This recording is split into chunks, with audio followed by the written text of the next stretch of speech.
था कि नित्य की भांति किसी भक्त का प्रसंग सुनाऊं। पता नहीं क्यों महाराज जी का कल का प्रवचन सुन के ना मन में एक तरंग सी है। उद्वेलित शब्द तो शायद कुछ यथाविध अभिव्यक्ति नहीं कर पा रहा मेरे भाव की, परंतु मन में एक ऐसा भाव तरंगित हो रहा है कि हम जो सचमुच में होने चाहिए वो हम नहीं है।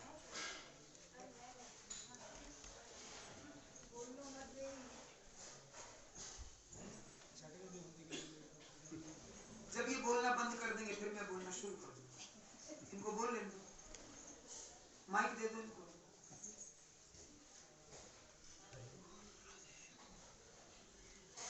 मनुस्मृति नाम का एक ग्रंथ है, उसको लेकर के कभी कभी बड़े विवाद उठते हैं, क्योंकि लोग पढ़ते तो नहीं ग्रंथों को। आजकल प्रचलन हो गया है मुद्दे उठाने का, और ये प्रचलन राजनीतिकों के द्वारा आए, और इन्होंने इन प्रचलनों में मंदिरों में, धर्म स्थानों में, आश्रमों में भी जगह बना ली। वहां पर भी आज लोग वक्ताओं के भाव नहीं समझते, उनके शब्दों को पकड़ मुद्दे उठा करके आलोचना या झगड़े की, जिरह की कोई ना कोई भूमिका बनाने को तैयार रहते हैं। और बीच में कौन माध्यम बने हैं, सहयोगी कौन बने हैं? ये मीडिया वाले। मीडिया है ना, मीडिया बीच का होता है। इन लोगों ने ऐसी स्थिति बना ली है कि इनको उपद्रव कराना है। बस जहां सही काम चल रहा है वहां जाके कोई ना कोई ऐसी बात ढूंढ करके, खुरा खोज करके, लोगों को भड़का करके, किसी प्रकार से विरोधी बना करके उस स्थान की शांति को, चाहे वो धर्म स्थान क्यों ना है, भंग कर देना। और भोले भाले लोग पीछे लग जाते हैं। वो पीछे क्यों लग जाते हैं?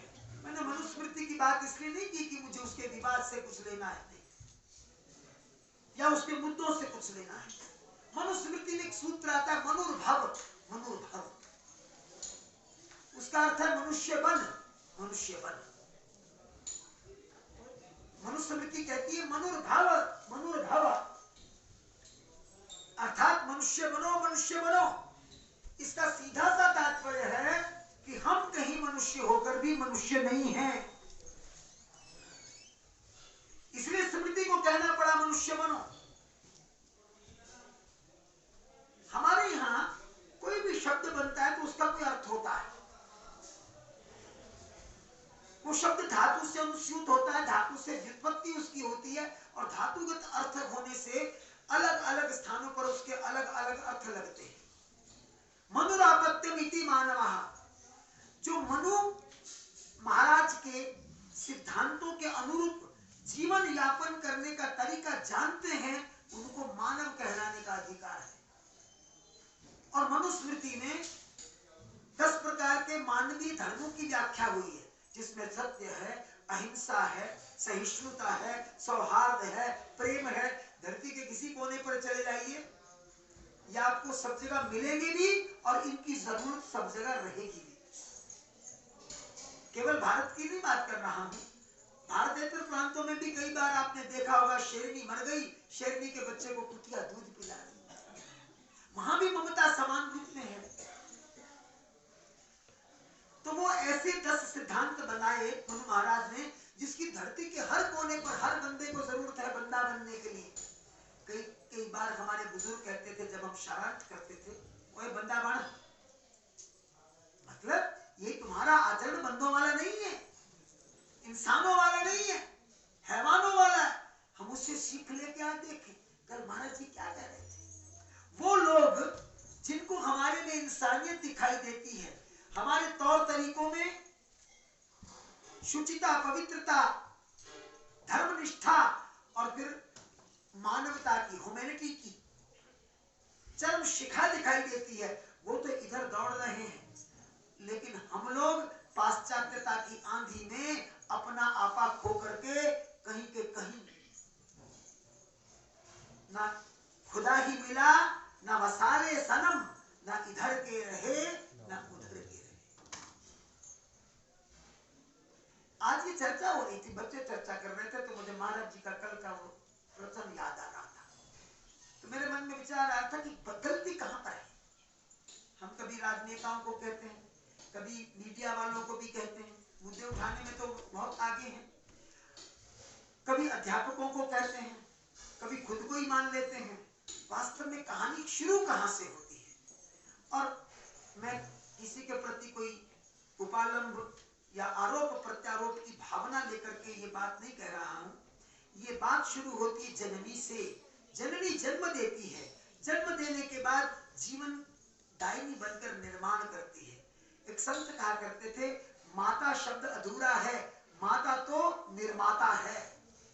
निर्माता माने निर्माण करने वाली, केवल बच्चे का निर्माण करने वाली नहीं, बच्चे के माध्यम से एक एक माता एक एक बच्चे के जीवन को जो सुचारू रूप से गढ़ती है, बनाती है, तो मान लो वो समाज का निर्माण कर देती है। एक एक बच्चा मिलकर तो समाज बनता है ना, हम भी तो किसी के बच्चे ही हैं। और जब वो समाज बनता है तो फिर राष्ट्र का निर्माण होता है। तो माँ किसका निर्माण करती है? राष्ट्र का निर्माण करती है। मैं कुछ दिन पहले हाजीपुर में गया, तो मुझे गन्ने का रस लेना था, तो कहीं किसी दुकान वाले से पूछ रहा था, तो वो आजकल मिश्रित सी मिठाइयाँ होती है ना, बीच में अंग्रेजी होती है, बीच में हिंदुस्तानी होती है। तो एक माताजी अपने बच्चों को स्कूल से गाड़ी से उतरवा के लाई, तो उसके बच्चे ने जिद की दुकान को देखकर कुछ खाने की। तो उसने पहले तो कुल्फी थमा दी ठंडी, उसके बाद उसने देखा कि बच्चा मैगी की जिद कर रहा है, और उसने क्या किया, मेरे सामने 6-7 पैकेट बनवाए मैगी के, और वो 6-7 पैकेट में से एक उस लड़के को दिया और 5-6 झोले में ली और घर को चल दी। तो मेरे दिमाग में फटाफट आया कि इस स्त्री ने अपने आप को बचाया। एक बच्चे की जिद के बहाने इसने पूरे परिवार के खरीद लिए। अब ये बूढ़ी सास को भी कहेगी, माँ मैगी खा ला, शाम को रोटी मिलनी चाहिए। अब उस भैया ने ये कहना, ये गलोरे मैगियां खाए। 10 साल तो मुझे पता ही नहीं लगा ये होती क्या है मैगी। पिज्जा तो बहुत साल बाद पता चला। मैं सोचता था कोई चूरमा होगा, उसमें तेज मसाले पड़े होंगे। अब पता लगा कि एकदम गंदी बासी रोटी सड़ी हुई, जिसको तोड़ने से लेस निकलती है, दिखाते ना कि ऐड में दिखाते, उसको देखकर भी खाने को दिल ना करे, सड़ान से भरा हुआ होता है, उसको खाते हैं आजकल लोग। तो उसने क्या किया, 6 पैकेट ले लिए, और मैं समझ गया पति को भी खिलाएगी, बच्चों को भी खिलाएगी, खुद भी खा के सो जाएगी और फोन में उंगलियां मारेगी। ये अत्याचार आया कहां से? क्या हमें अपने घर का दूध, दही, घी ये सब अच्छा नहीं लगता? क्योंकि माता ही निर्माता होती है, और माता ही सचमुच में क्या करती है, विकृति का कारण बनती है। महाराज कश्यप ऋषि की 2 पत्नियां थी, एक पत्नी का नाम अदिति और दूसरी पत्नी का नाम दिति। अदिति क्या करती थी, मर्यादा में चलती थी, धर्म नीति पर चलती थी। धर्म नीति ही वस्तुतः नीति है, उसी पर चलने के रास्ते का नाम नैतिकता है। और जो अनीति है उस पर चलने का नाम क्या है, विकृति। एक संस्कृति है, एक विकृति है। हमने कर्म के स्वरूप को सुधार लिया और जीने का नियम बना दिया ऋषियों ने धर्मशास्त्रों में, वो बन गई संस्कृति। कृति माने कर्म, जिसका संस्कार हो गया, जिस कर्म का संस्कार हो गया, मैंने सुधार हो गया, वो संस्कृति बन गया। जिसके अंदर विकार आ गया, वो विकृति बन गई। अब हम विकृति में जी रहे हैं, हमको पता है ये खाएंगे तो मरेंगे, 35 साल के बाद हॉस्पिटल में बुक करवाना पड़ेगा। मैं बहुत बार कहता हूँ, होटल और हॉस्पिटल इसके स्पेलिंग में ज्यादा फर्क नहीं है, देख लो। होटल वाले को हॉस्पिटल में एंड मिलेगा, ये समझने वाली बात है। और आजकल ऐसे ऐसे बच्चे हैं जो घर का खाना खाते ही नहीं, और माँ बाप उनके लिए पहले ऑर्डर बुक कर देते। वो माँ बाप नहीं, वो शत्रु है। केवल हम स्कूली शिक्षा देकर के माँ बाप के रूप में बच्चों के निर्माण से मुक्ति पा सकते हैं? जी नहीं पा सकते। क्या आप उनको सारा दिन तोता रटी करा के उनके अंक बढ़ाने के बाद अपने आप को गौरवान्वित मान लोगे कि हमने बच्चे का निर्माण कर लिया? शिष्टता, संस्कार। जो बच्चा अपने माँ बाप को प्रणाम करके स्कूल नहीं जाता, अपने घर में बने हुए पूजा स्थल में नमन करके स्कूल नहीं जाना सीख पाता, वो बच्चा कितने भी अंक ले ले वो सफल नहीं हो पाता। चलो किसी प्रकार से आजकल की दौड़ धूप में निकल भी जाए, लेकिन फिर उसके जीवन में क्या आने वाला है? उसके आगे भी तो संतान आने वाली है ना। तो ये संस्कृति जो हमारा शब्द है उसका आज हमने लोप कर दिया। उस लोप करने में हुआ क्या कि हम लोगों को अपना ही विश्वास नहीं कि हमारी जन्मी हुई संतान हमें सुख देने के लिए आगे बढ़कर काम करेगी अथवा नहीं करेगी, वृद्ध आश्रम में पटकेगी। थोड़े दिन पहले किसी ने एक वीडियो डाला था वृद्ध आश्रम का, तो ऐसा समझकर मैंने देखा, एक लड़के ने अपनी बहू के पीछे लगकर, पढ़े लिखे परिवार के लड़के ने अपनी माँ को कहा, माँ आप वृद्ध आश्रम में चले जाइए, मैं आपको ओल्ड एज होम में छोड़ के आऊंगा। माँ चुप रही। उसने कहा ठीक है। बहू सहन नहीं करती थी, उसने कहा अपनी मम्मी को वहां छोड़ दो, अदरवाइज मैं यहाँ नहीं टिकूंगी। अंग्रेजी बोलती थी, उसने कह दिया। अब उसने माँ को इस ढंग से कहा, कुछ उसमें दबाव था, माँ कुछ नहीं बोली। तो जिस दिन वो गाड़ी में छोड़ने गया तो वो माँ अपने बेटे को देखती रही, उसको आशीर्वाद दिया, बच्चा गाड़ी लेके चला गया, 30-35 साल का था। और जब वो अंदर गई तो कोई सेठ मिले उसे, तो उन्होंने कहा मिसेस चोपड़ा आप यहाँ कहाँ? उसने कहा मैं अभी यहाँ रहने के लिए आई हूँ। कहा आप यहाँ रहने के लिए? उसने कहा आपको छोड़ के कौन गया? बोले मेरा बेटा ही छोड़ के गया।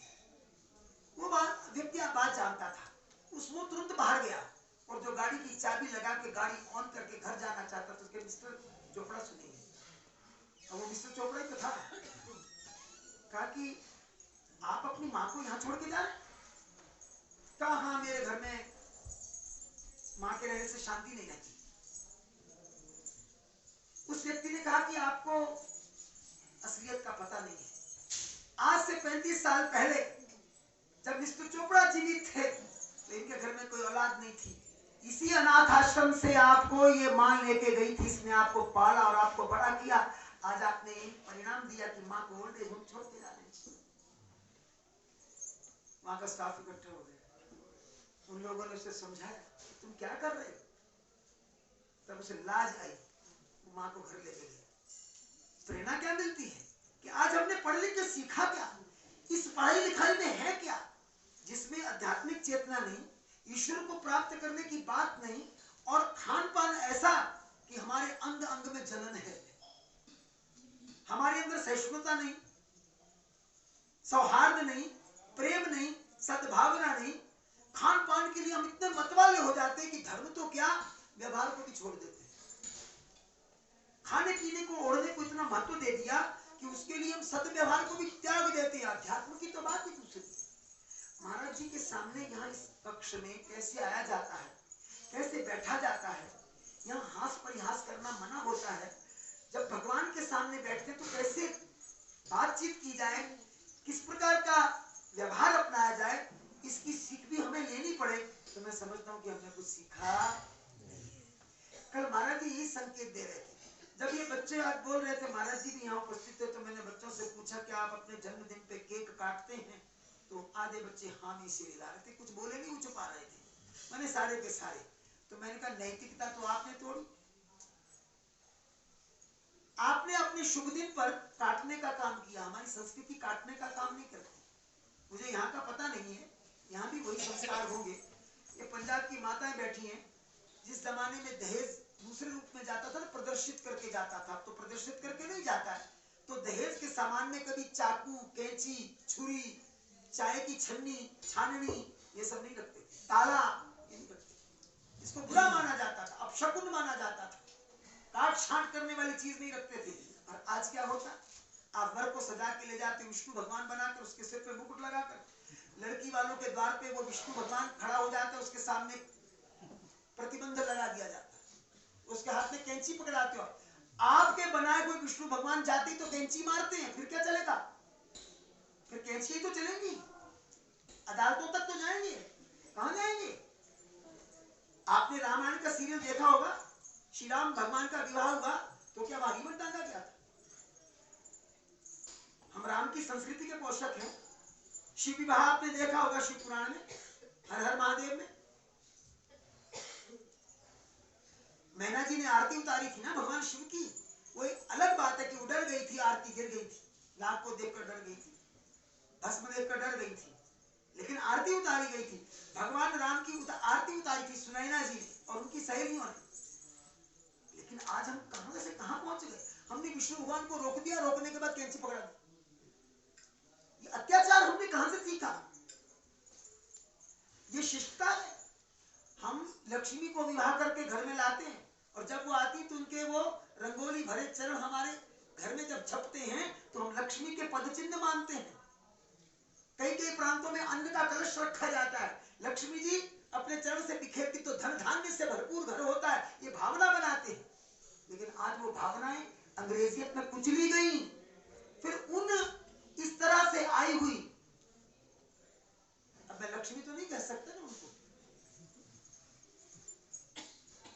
आई हुई देवियां क्या सचमुच उस संतान को जन्म देंगी जो संतानाम नियतेति संतान महात्मा किया करते थे। जो संतों महापुरुषों के प्रेम भाव और अध्यात्म को घर में लेकर आए उसको संत कहना, संतान कहना चाहिए, बाकी को संताप कहना चाहिए। वो ऐसा कहा, संताप पड़ गया।